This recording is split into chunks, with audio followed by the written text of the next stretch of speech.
I never thought I'd shell out thousands of dollars for a single video.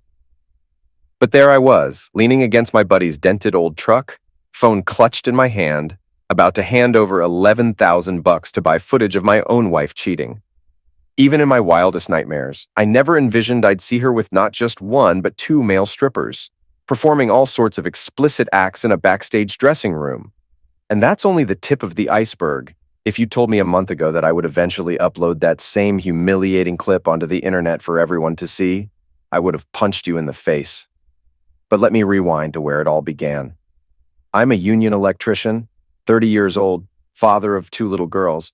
Sierra is 5, Mallory is 3. I met my now ex-wife, Angela, about 7 years ago in a dingy sports bar. She was a stunning redhead with a bright smile, and she had this warm personality that made me feel like I'd hit the jackpot. Growing up, I'd been in trouble. Fights, petty nonsense, even spent time behind bars for aggravated assault. I had a bit of a hothead streak, but I turned it around, swore off violence, got my trade certification, found honest work, and thought I was building a stable life for myself. Angela was a big part of that turnaround, or so I believed. We'd been married 6 years when the secret of her old bachelorette party fling came crashing down on me. The only difference? That party wasn't even hers.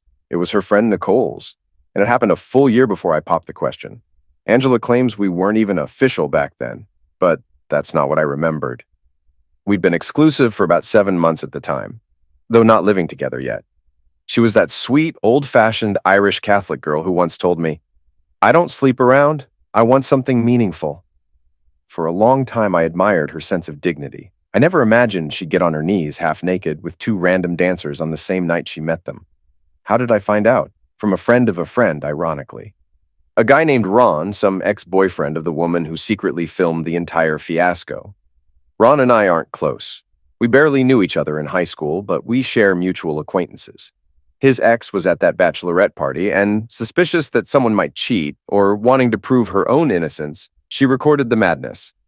She captured the backstage area where multiple women were hooking up with male strippers, some giving blowjobs, some hooking up behind half-open curtains. My wife was apparently the headliner, going the farthest, the wildest, with no shame.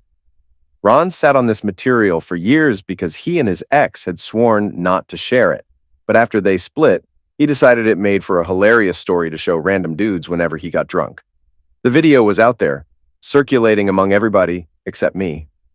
Eventually, one of my closer friends, Adam, stumbled across it at a small get-together. He was mortified. He recognized Angela immediately and wrestled with whether or not to tell me. For about a month, he debated it in private. Then he finally invited me to a bar. I noticed he seemed anxious, so I asked, "Adam, what's going on? You look like you're about to puke." He stared at his beer. "Dude," he said, voice low, "I've got to tell you something that, man, it's going to destroy you, but you need to know." Right away, my stomach dropped. Adam isn't dramatic. He's always been the stable type. For him to look that stressed? Something big was up. "Just spit it out," I muttered, feeling the tension behind my eyes. "I saw a video from like 5 or 6 years ago. Angela was in it. I'm talking about her and two male dancers backstage at Nicole's bachelorette party. It's graphic, man." I went dead silent. My lungs suddenly felt tight, and the world turned fuzzy. I wanted to deny it or call Adam a liar, but deep down I knew Angela had mentioned attending that party, so part of me believed it right away.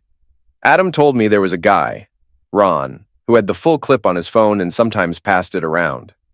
I asked if Adam had it, but he shook his head. He'd only watched it once out of shock, felt sick about it, and then walked away. I demanded Ron's number. Adam said he'd try to set something up.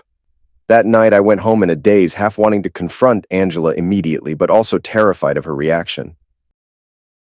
The next day, I managed to get Ron on the phone. He told me in a casual, sneering voice that he did indeed have a video. He also told me, "I'll let it go for $11,000, and hey, if you want me to delete it, pay me a bit more, or let's talk about some kind of arrangement." I hated the bastard's guts on the spot.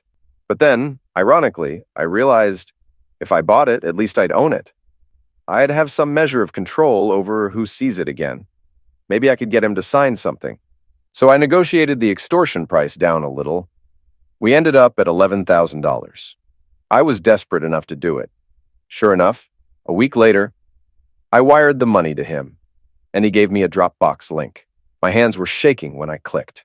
The first scene was a group of giggling women gathered around two well-built guys in thong underwear, dancing to loud music. The camera was shaky, but you could see everything. Then it jumped to a corridor backstage, presumably near some little dressing room. My wife, then just my girlfriend, walked past the camera, half laughing with a drink in her hand. She wore a tight black dress that I recognized. I almost felt sick to my stomach because she'd told me that night she was going to bed early after the bachelorette outing, claiming she was wiped out. The next shot was more explicit. The strippers had undone their outfits, and the camera panned over a few women crouched, mouths on these men, while others were topless, giggling or covering themselves with their arms. Then, as the phone's lens panned right, the camera person, Ron's ex, presumably, zoomed in on Angela. She was kneeling in front of one dancer, tugging his thong down, and the other dancer was behind her, touching her. She was definitely letting it happen, leaning into him, moaning quietly, acting as if the world around them didn't exist. Everyone else was cheering them on. A short while later, the scene jumped to a tiny dressing room with horrible fluorescent lights. Angela was pinned between the two men, one in front, one behind, and she looked so into it, her expression ecstatic. I recognized her voice, those little phrases she'd used with me in private, like she was spurring them on. I nearly threw up seeing how she put her arms around both guys, how her own friends watched and laughed. I honestly don't remember the second half of that footage because I was shaking with adrenaline. I'll never forget the feeling of betrayal. The woman I'd been so protective of, the person I'd adored, who had pretended to be conservative about intimacy, was on camera doing the most degrading acts with two random strippers. All of that, while we'd supposedly been exclusive for 7 months. I confronted her the next morning.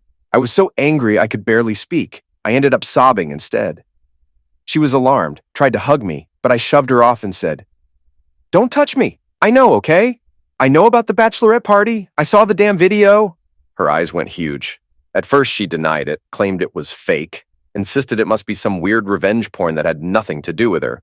But I marched over to the TV, plugged in my laptop, and played it right in front of her. "Angela, how the hell is this not you? You're literally wearing the same black heels you bragged about buying that summer. You called them your lucky date night shoes. You can't gaslight me. This is you." She glared at me, arms wrapped around herself defensively. "I was drunk," she muttered. "I barely remember that night. It meant nothing. And besides, we weren't even officially together then. Not really." That line, that we weren't official, nearly sent me into a rage. We'd been out on multiple fancy dates. I'd introduced her to my parents, and we'd agreed we were exclusive. The double standard was insane. She always told me I had to wait 2 months for us to be intimate, because she wanted it to be special, but she gave it up to those dancers immediately. She tried playing the guilt card, citing that she'd forgiven me for going to prison for my violent past. I shot back that this was different. She lied about her basic character. She also tried shifting blame, claiming, "You never asked for details about that night, and you had skeletons in your closet too. Why can't you let it go? It was years before we got married." I exploded. "We were together, or so I thought. And you humiliated me in front of half this town. People know. They've been snickering behind my back for years, Angela." She started crying, but it felt manipulative. I couldn't bear looking at her. I left that night, grabbed my keys, and crashed at my coworker Mark's place. My wife kept texting, calling, crying that I was overreacting to something that happened ages ago. She whined, "You're punishing me for having a past." But it wasn't about her past, it was about betrayal. Meanwhile, rumor had it that entire groups of guys had seen that clip, pointing and laughing behind my back, calling me an idiot for not knowing. That humiliation burned like acid in my gut. 2 days later, I came home for the kids. My 5-year-old Sierra looked up at me with innocent eyes, asked why Daddy wasn't sleeping at home. I said I was just busy working. I stared at her, thinking, at least I know these kids are mine. They look like me, especially the older one, with the same dimple on the left cheek. Angela came out from the bedroom, looking distraught. We didn't talk about the tape. I was too angry to have a calm conversation. But soon, my anger morphed into cold practicality. If half the men in town had seen that tape, how many might want a copy for blackmail or entertainment? Then I had a dangerous thought. What if I used this video to recoup some of my losses? I'd dropped 11 grand to buy it, to keep it from spreading. But guess what? The cat was already out of the bag. That night, as I lay awake at Mark's, I recalled that other husbands might be in the same boat as me. Because the footage didn't just show Angela, it showed other women too. Some married, some engaged at the time. If those guys hadn't seen it yet, they might want a heads up. Or they'd want the tape. Maybe they'd pay me for it. Yeah, it was dirty, selling the same footage I'd just paid so much to hide. But the more I thought about how smug Ron had been, the more I convinced myself it wasn't so wrong. These men deserved to know. Let them watch and decide if they wanted out. Why should I carry the burden alone? I started contacting them discreetly. First up was Brian, married to another woman in the footage. I asked if I could speak to him privately. Brian, I've got something you probably want to see. It's about your wife and a party from years ago. You got a minute? Yeah, this is weird. Sure, he said, sounding half confused, half alarmed. We met in my truck after dusk behind a strip mall. I showed him just one snippet of the video, enough for him to recognize his wife's face. He put a hand to his mouth and said, Jesus Christ, that's her. Oh my God. He watched in stunned horror as she got intimate with a stripper. Then I shut the laptop. I own the entire file, I said carefully. I paid a lot for it. If you want the rest or you want me never to show this to anyone, we can come to an understanding. Brian's face turned ghost white. He started stammering. Eventually, he said he'd pay me $3,000 if I'd send him a copy and promise not to pass it along to anyone else. We shook on it. I felt guilty, but my own life was crumbling. Why not get some compensation for the mental torture? Over the next 2 weeks, I systematically reached out to every husband or fiancé I could identify from that clip. Not all of them bought the footage, but some did. I ended up making a tidy sum, ironically. A few exploded in rage, threatening me for blackmail. But I'd chosen my words carefully. I told them, look, I'm not forcing you to buy anything. I'm offering you clarity about your wife's past. If you don't want to see it, fine. I can't promise it won't surface elsewhere. Some gave me money, others cursed me out. A few men cried on the spot. One even tried to punch me, but I didn't fight back. I understood his pain. Meanwhile, Angela and I were in a strange limbo. We talked only about the girls, school pickups, doctor checkups, grocery runs. She wanted reconciliation. She insisted it was a one-time slip, claiming she'd been hammered and not in her right mind. She said, I've changed so much since then. You know me, we have a family. Don't throw it all away. But I couldn't swallow that. I would watch that clip and see the raw, eager expression on her face, the way she moaned, the total lack of hesitation. She tried to spin it as someone else. She even told me at one point, that's not me. Someone must have doctored my face onto that body. People do that with technology now. But the voice was undeniably hers. The tattoo on her hip was visible in certain frames. She was lying to my face. Finally, about a month later, I gave up on counseling and told her I wanted a separation. I moved out, got a tiny furnished studio. She freaked out, telling our daughters that Daddy abandoned us. I was furious at her manipulation. My 5-year-old stared up at me one morning, tears in her eyes, saying, Mommy said you left because you don't love us anymore. That crushed me. I confronted Angela. You realize what you're doing to them. Don't you dare lie to our kids like that.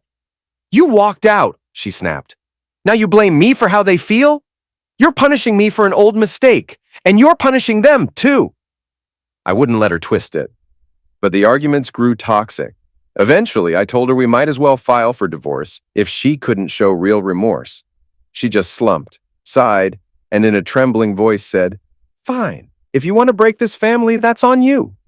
Then came the next bombshell. My 5-year-old daughter, Sierra, overheard me mention that sometimes people do DNA tests to settle paternity. She asked me, Daddy, what's a DNA test? That innocent question planted a seed of paranoia. I'd always assumed both children were mine. But Angela's unscrupulous side was now on full display. She had lied about so much. Could she have cheated at other times too? I tried to ignore the paranoia, but I couldn't. I walked into a drugstore, bought a home paternity test kit that required a cheek swab plus a lab mail-in. I did it secretly. I swabbed Sierra's cheek one night when she was asleep after a meltdown. She never woke up as she's a heavy sleeper. My heart pounded with guilt, but I had to know. I sent the sample. Over the next 2 weeks, I barely slept. During that time, I also discovered Angela had a fling with a new guy, Jacob, a so-called coworker. Turned out he was a wealthy client from her physical therapy practice, a widower. My daughter let it slip. Mommy's friend Jacob stayed over last week. Are you friends with him too, Daddy? That heartbreak sank in. Angela and I had been separated less than a month, and she was already moving on. Or maybe she'd been involved with him for years. When I confronted her, she eventually admitted, "He's been in my life for a while, but it never got physical until you left. Don't act all betrayed. You walked out first." What a joke. She was just rewriting history, as usual. Then I learned from one of her ex-coworkers that Angela and Jacob had been flirty for 2 years, maybe more. So it was no surprise that while spouting "please forgive me" to me, she was hooking up with him behind my back. At that point, my feelings for her had been hollowed out. All that remained was anger and a twisted sense of relief. At least I was free from her manipulations. In a fit of vengeance, I decided to do something I told myself I never would: upload that humiliating stripper video to a file-sharing site and post the link on a couple of adult forums. I wanted the whole world to see the real Angela. If local folks recognized her, so be it. Most of them already had. I told her I bought and deleted the footage for her sake, but that was a lie. I burned the original from Ron, yes, but I had a copy stashed away. I made sure her face was fully visible, the audio crisp. Then I clicked post. I felt a twisted rush of adrenaline, imagining how she'd react. In truth, it was petty, and part of me felt gross, but a bigger part wanted to see her squirm. A few nights later, while pacing in my studio apartment, my phone buzzed with an email from the paternity lab. My hands trembled as I opened it. They'd tested my DNA against Sierra's. The result said, probability of paternity, 0%. I read that line about 5 times, feeling numb. Then the entire world collapsed around me. My older daughter, the one who looked so much like me with that left cheek dimple, was not my biological child. I sank onto the edge of the bed, phone pressed to my forehead, feeling physically ill. I tried to breathe, but it felt like a punch to the gut. Every memory of her birth, her first steps, the day she called me Dada, all replayed in my mind like a mocking slideshow. I realized Angela had probably been lying to me for 6 years, maybe longer. She must have known, or at least suspected. This changed everything. My sense of betrayal soared to new heights. There was no turning back now. I demanded a second test to confirm. I took Mallory's swab too, though I prayed at least she was mine. Meanwhile, I seethed, waiting for results, all while trying to keep my composure around Sierra, because at the end of the day, she was still my daughter in every emotional sense. But biologically, she belonged to some other man. Fate decided to twist the knife deeper. About a week after my DNA shock, Angela burst into my studio apartment unannounced. She must have used her old key, which I foolishly hadn't changed out yet. I heard the front door slam open, then she stormed into my living area, eyes blazing. It was 9 p.m., and I'd been quietly drinking whiskey. She was still in her scrubs from work, hair falling in messy curls around her face. "How dare you?" she hissed. "Sierra told me you said you're not her father. She came home crying, telling me all about your little conversation." I set my glass down with trembling fingers. "If she's crying, that's your fault. You've lied to me for years." "You had no right to tell her something like that," Angela spat, stepping closer. "She's 5, for God's sake." I took a deep breath. "So I'm just supposed to keep raising a child that isn't mine, paying for all her needs while you sneer behind my back? Is that it?" Angela's fury shifted to panic, her voice cracking. "Wait, you mean you actually did a test? Are you crazy? You violated her privacy or God knows what. It's not like that. And even if she's not biologically yours, you're her father in every way that matters. Don't feed me that nonsense." "Who is her father, Angela? Did you even know? Was it one of those strippers or some other random fling?" She flinched, tears gathering in her eyes, then recovered with renewed rage. "I have no idea. And you can't pin it on me. We weren't married when she was conceived. We were barely serious. You were out messing around anyway." Her face twisted. "How dare you make this about me being a cheater back then? You told me you'd never hold my past against me, but here you are." I barked a laugh, raking a hand through my hair. "And that's rich. You keep rewriting history. We were exclusive." Or so I believed. "And oh, by the way, you might want to check the internet because that little stripper fiasco is on a few adult sites now, courtesy of me." She gasped, her face draining of color. "You posted it? You promised you'd destroy it." "I lied," I said flatly. Welcome to my world. You destroyed my dignity. Why shouldn't I do the same to you? At that, Angela lunged, pushing me in the chest. You bastard! She screamed. I stumbled backward, whiskey glass toppling off the table. She came at me again, fists raised, and I grabbed her wrists, mindful not to hurt her. She was sobbing and shrieking, tears streaming down her face. Let go! She yelled, voice echoing in the cramped studio. How dare you ruin my life like this? I forgave you for your criminal record, for everything. And now, you're punishing me and humiliating me in front of the world. Stop! I snarled, still gripping her wrists. I'm humiliating you? You humiliated me the day you let two random guys rail you while your so-called friend filmed it. Then you pretended you were Little Miss Innocent for years. Don't talk to me about forgiveness. She struggled, tears soaking her cheeks. My heart pounded with adrenaline. Finally, I released her. She stepped back, breath ragged, eyes flaring with hatred. Fine, she spat. You know what? You want to run from Sierra now that you know she's not yours? You want to sabotage my life by uploading that video? Well, guess what? You're still on the birth certificate. That means you pay child support whether she's yours or not. Don't think you'll wriggle out of that easily. A numbness settled over me. You're threatening me with child support for a kid that isn't mine? You do realize I can file for a disestablishment of paternity, right? Once the court sees the DNA test, they might not hold me financially responsible. Or they might rule in my favor, she shot back. Judges don't look kindly on men who up and abandon their kids.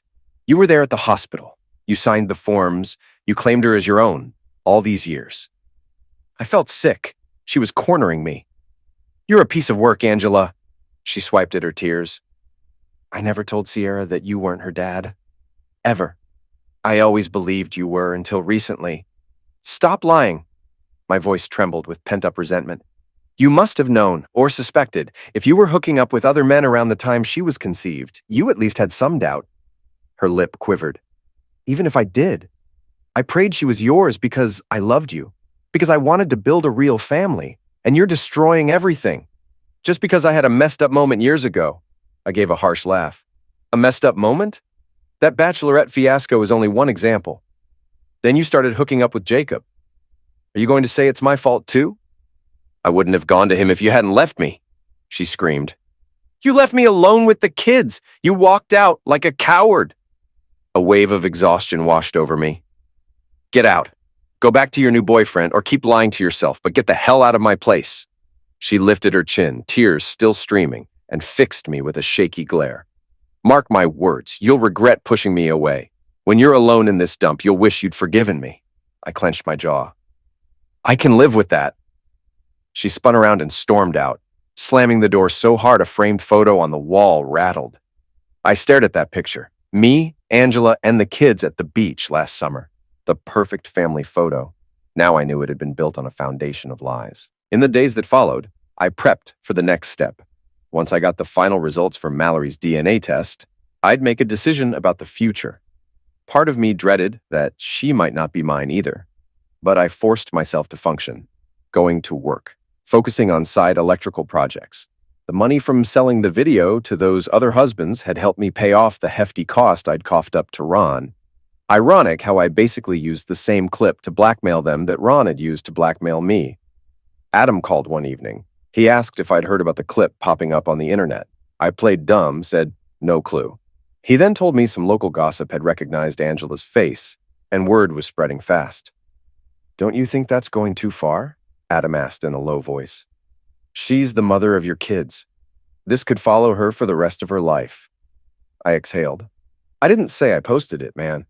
But if I had, I'd say it's fair play. She humiliated me first. Adam was quiet. Finally, he said, look, I get it, but be careful. She might do something crazy. 2 nights later, Angela texted me nonstop, demanding I meet her. We need to talk about the kids, she wrote. I have a right to discuss them with you. I refused. She tried calling me a dozen times. I ignored them all. I wanted to keep my distance. That weekend, I had a scheduled visitation. I showed up to her new apartment, the one she was renting until she presumably moved in with Jacob. She opened the door quietly. Sierra ran up to me, hugging my legs. Daddy! She sounded so excited to see me. My heart twisted. I scooped her up, forcing a smile, trying not to think about how the test had spelled out that we weren't related by blood. Mallory toddled over next, squealing for a hug. Angela hovered in the background, arms folded. She offered no greeting. Her eyes flicked with anger, but she stayed silent as I escorted the girls outside. I buckled them into my truck. Angela's gaze pinned me as if to say, "Don't you dare mention the paternity test to them again." I just shut the door and drove off. We spent the day at a local zoo. I watched Sierra feed a giraffe, and it nearly broke me. She was the same sweet girl I'd always known. If not for Angela's betrayal, I would never suspect we weren't biologically connected. I wrestled with guilt all day, wanting to reassure her that I was still her father no matter what. But the anger I felt toward Angela bled into my emotions about Sierra. It wasn't the poor girl's fault, but I felt overshadowed by betrayal. My mind spun, uncertain how to handle the swirl of heartbreak and paternal love. On the ride back, Sierra asked quietly, "Daddy, are we okay?"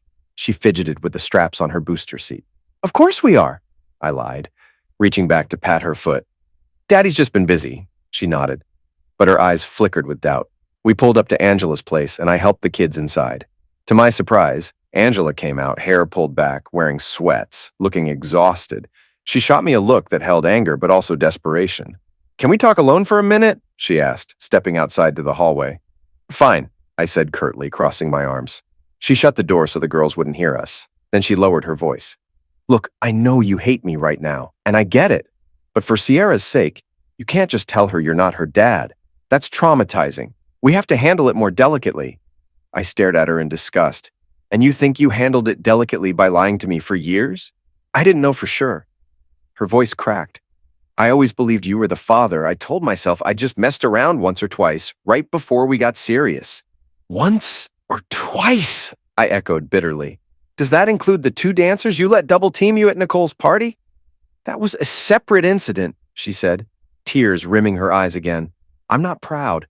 I was drinking too much back then. I was going through a wild phase after college, but once we had kids..." I cut her off.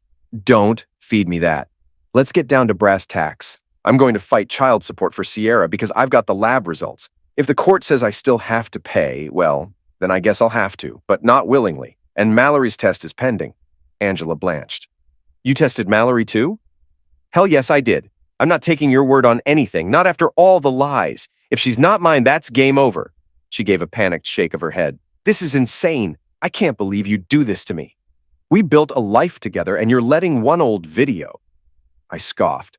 "Don't trivialize it. You humiliated me publicly, cheated on me, lied about paternity. This is not one old video." Her mouth opened, then closed. Finally, tears spilled down her cheeks. I almost felt sorry for her, but that sympathy was overshadowed by betrayal. She brushed past me, stepping back into the apartment. "You want the kids next weekend or not?" she asked flatly. "Yes," I replied. "I'll pick them up Friday." With that, she closed the door. I stood there, letting out a shaky breath, wanting to punch a hole in the wall. But I just left. Violence wasn't going to solve anything. As the divorce moved forward, I found out Angela was going for full custody and child support for both girls, even though Sierra wasn't mine. Her lawyer said I'd acted like Sierra's dad for 5 years, so I should keep paying for her. My lawyer said it could go either way. Courts sometimes ignore DNA if they think it's best for the child. I felt stuck in a system I couldn't fully trust. Meanwhile, Angela and Jacob weren't even hiding anymore. She moved in with him. "For now," she said. I scoffed at how fake she was. Outside the courthouse, I confronted her. "You're really something, you know that? Living with the guy you cheated with and still saying I should pay for a kid that's not even mine." She hissed. "You can't prove I cheated with Jacob before we split. And yes, you will pay. Watch me." I wanted to scream at her for posting the stripper video, but there were people watching. Some lawyers, too, so I just turned and walked off. Then things got weird. A few local guys I sold the clip to started texting me, upset. The video was now on adult sites. Their wives saw it and knew it was the same one. They were furious and wanted to know who leaked it. I realized they now thought I broke the deal by sharing it more. Some even talked about suing me. Now I had to deal with that too. My life was a mess. But some part of me didn't care anymore. Angela had torn me down and I was ready to let the whole thing burn. Still, I tried to stay calm for Mallory and Sierra. My lawyer set up another DNA test for Mallory. Angela knew about it, so it would count in court. The results came back. 99.9% match. Mallory was mine. I felt a wave of relief. At least one child was truly mine. But Sierra, that was harder. I wasn't her real dad, but I'd raised her from birth, and she believed I was. A few nights later, I sat alone in the dark on my couch, beer in hand, looking at old photos. My phone buzzed. It was Angela. "We need to talk about what you told the judge. Sierra's hurt. This is your fault." I threw the phone aside. Guilt hit me, but I hardened. She had betrayed me too much. An hour later, someone pounded hard on the door. I opened it, thinking it might be Angela again. It was Adam. "Dude," he said as he stepped in. "Nicole told me Angela said you're giving up on Sierra. What's going on?" I stared. "Not your business." "She's just a kid, man. You're the only dad she's ever known. You're gonna walk out on her?" I sighed. "I'm not walking out. I still love her. But I can't let Angela control me anymore. She lied about everything. She's with that Jacob clown now and acts like I'm the bad guy for wanting the truth." Adam let out a breath. "It's a tough spot, but you always said the kids weren't to blame for her actions." I looked away, angry. I'm not blaming Sierra.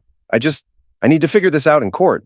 Angela says I have to pay even though Sierra isn't mine. It's not right."